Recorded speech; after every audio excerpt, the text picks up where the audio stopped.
di Kota Udang. Kota Udang adalah di Cirebon, Jawa Barat. Masjid ini adalah namanya, sorry ya bro, gue pakai contekan, kalau nggak dari salah kan menyesatkan kalian. Masjid ini adalah namanya Masjid Sang Cipta Rasa. Kemudian dibangun oleh Sunan Gunung Jati tahun 1408. Ini adalah bangunan khas Cirebon ya. Ada ornamen seperti ini. Jadi ini seperti perpaduan, pernikahan, irisan antara budaya Islam dengan budaya Hindu sebelum Islam masuk ke Indonesia. Guys, kalau suasananya udah terlihat seperti keraton. Ini kan kayak, kalau kita kan kayak apa ya, paseban ya, tempat bertemunya majelis. Ini apa sih kalau di bangunan Jawa itu namanya, rumah Jawa itu namanya joglo, ya kan? Pak, kalau ini air ini dari sini Pak? Ya, sumber airnya dari sini. Ini namanya Pak Ismail, beliau adalah yang panggil sini. Nah, bisa diceritakan Pak, ini sumur apa Pak? Ini sumur karomah Pak, sumur pikiran walinya. Jadi boleh jadi sebelum masuk ke dibangun sumurnya dibentuk dulu. Biasanya modelnya seperti itu. Orang dulu membangun rumah itu yang bikin sumur dulu.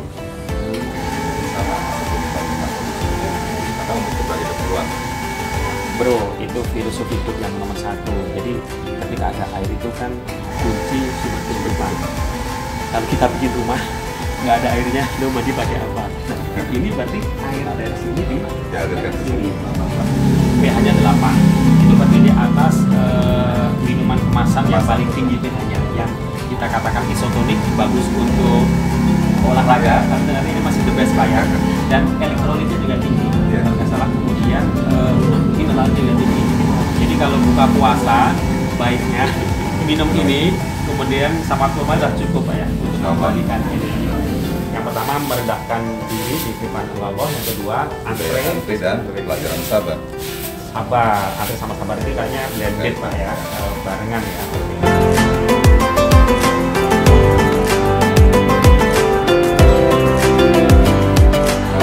Ini kita berada di ruangan utama Masjid Sang Cipta Rasa.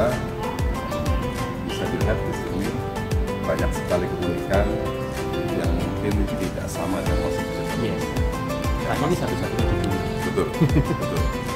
Masjid ini memang banyak sekali keunikannya.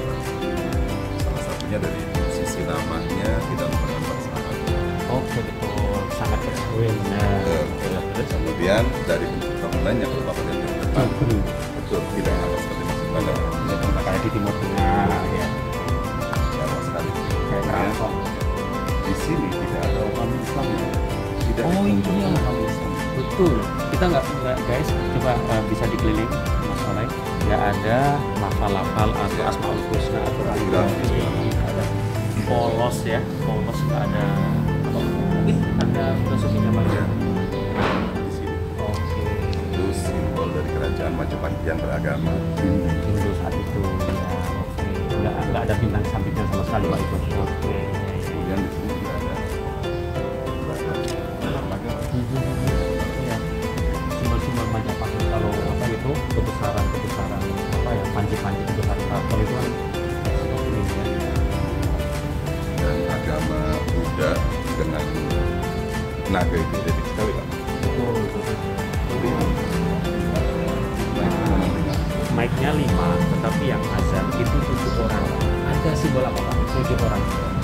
Jadi ketika awal perkembangan Islam masih di awal juga itu dibuat open Pak, makanya banyak punya simbol wali. Oke, yang tadi itu yang itu adalah 9. Di luar yang utama ini. Ya, termasuk ini Pak. Jadi sebelah utara Pak. 4. Tapi ini ditutup-tutup ya. Semua pintu ini Pak, kecuali pintu yang ini bukan 24 jam. Gitu. Termasuk Jumatan pun hanya itu yang dibuka itu. Nah, untuk acara-acara tertentu seperti Jumatan, Ya. sholat hari raya, sholat tarawih itu semua dibuka pintunya. Semua. Tapi jam tertentu setelah jam 10 ke atas. Hanya satu itu saja. Oh, setelah jam 10 ke atas dibuka, selesai acara kegiatan sholat itu kembali karena itu yang dibuka. Langsung bisa keluar lagi. Boleh, Pak.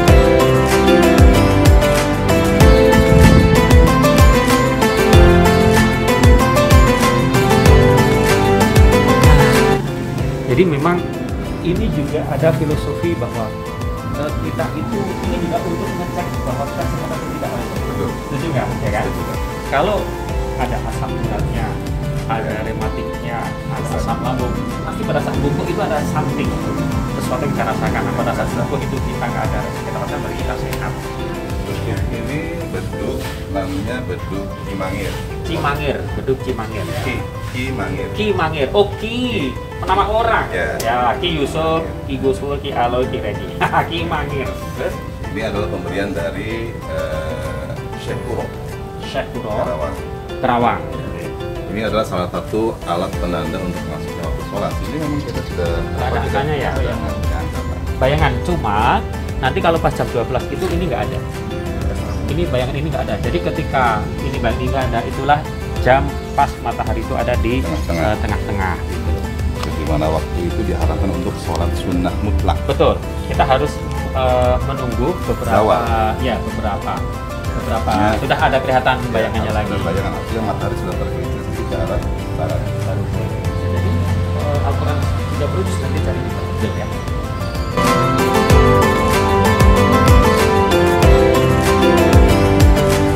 Sekarang kita akan menuju ke taman.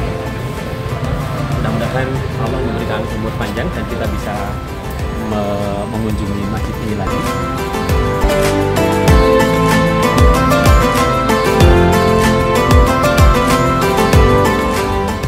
Perkenalkan, nama saya Luhur dari Bulog Cirebon. Jadi ini kebetulan kita sedang ada di gudang truk, di mana gudang ini adalah gudang atau kompleks pergudangan terbesar se-Jawa Barat yang kapasitasnya total adalah 35.000 ton dengan unit sebanyak 10 unit yang masing-masing kapasitasnya 3.500 ton.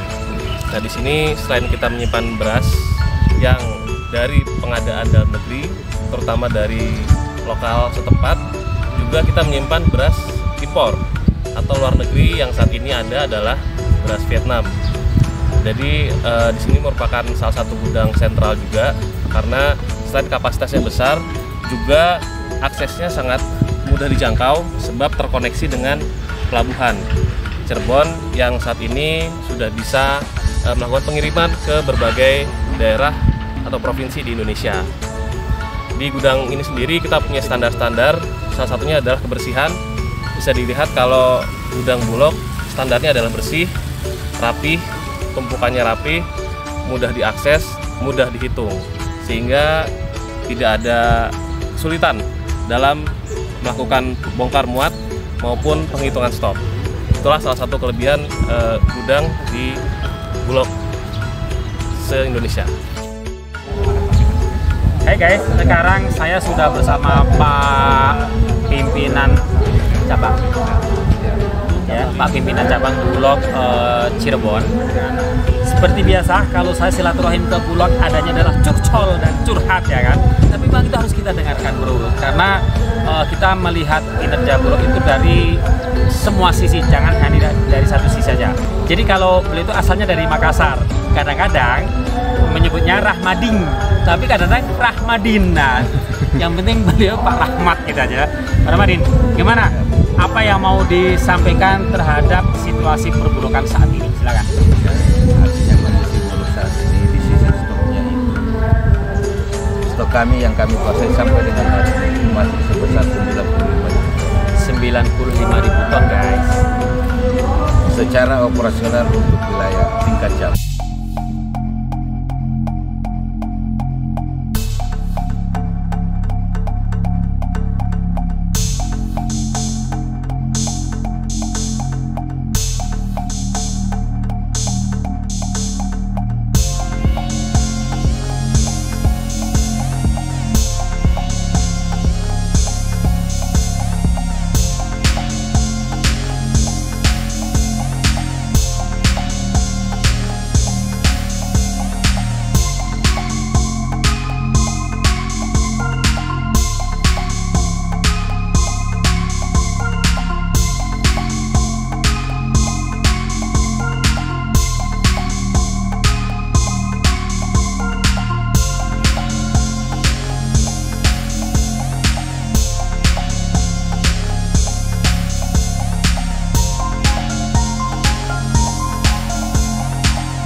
sholat Jumatan. Saya itu sering maunya itu lihat itu gudang Bulog itu isinya sedikit, tapi bukan karena nggak nyerap, tapi karena memang disalurkan banyak. Nah, Pak Jokowi, Pak Erlangga, ya kan. Jadi ini adalah realitas tantangan kita semua, bahwasanya jangan sampai hal itu terulang kembali. Nanti ujung-ujungnya kan petani yang terugikan ya Pak ya. Bulog nggak bisa nyerap karena bukannya nggak mau, tapi karena memang gudangnya penuh, terus mau gimana guys? Nah maka dari itu kita berdoa mudah-mudahan ini bulan penuh berkah, bulan lebih baik dari 1000 bulan ya kan. Akan ada ide-ide yang, dan mudah-mudahan kalau seandainya memang Badan Pangan Nasional itu nanti goal, kemudian Bulog bisa menjadi satu-satunya operator Badan Pangan Nasional, sehingga Bulog bisa mendesain sendiri, memplanning sendiri, mengeksekusi sendiri. Jadi nggak perlu rakor dulu, rakor ini dulu, KPA bisa Bulog sendiri karena di Bapanas ya kan. Nggak perlu KPA menjadi selilit, akhirnya program-program nggak bisa tereksekusi. Salah satu contohnya PPKM Mikro nggak jadi. Bantuan sosial Ramadan ini sudah mau lebaran bro, belum ada KPA-nya, macam nggak jadi lagi Pak. Nah maka dari itu kita berdoa mudah-mudahan adanya nanti Badan Pangan Nasional dan Bulog menjadi satu-satunya operator di Badan Pangan Nasional menjadi salah satu solusi perpanganan di Indonesia, dan ujung-ujungnya adalah kesejahteraan petani. Petani itu akan mau nanam terus selama pada saat panen juga ada kepastian dibeli dengan harga yang wajar, gitu kan Pak ya. Jadi kalau nanti Bulog itu ibarat orang makan nggak pernah buang air, penuh gudangnya nggak bisa menyerap, akhirnya ujungnya adalah petani juga menjadi korban. Jadi mudah-mudahan di akhir-akhir Ramadan ini kita perkuat lagi doanya, mudah-mudahan akan ada kanal-kanal lebih banyak lagi untuk menyalurkan beras Bulog, sehingga nanti imajinasi saya, impian saya itu tidak akan pernah ada lagi cerita beras turun mutu dari Bulog. Dan nanti mudah-mudahan dengan adanya Badan Pangan Nasional, beras di Bulog itu kalau bisa ya 3 bulan keluar, 3 bulan keluar. Idealnya kan begitu Pak ya. Dan mudah-mudahan kita harus berani bermimpi, karena dengan bermimpi kita akan mendesain sebuah prestasi. Sampai ketemu di sesi berikutnya. My Journey, My Learning.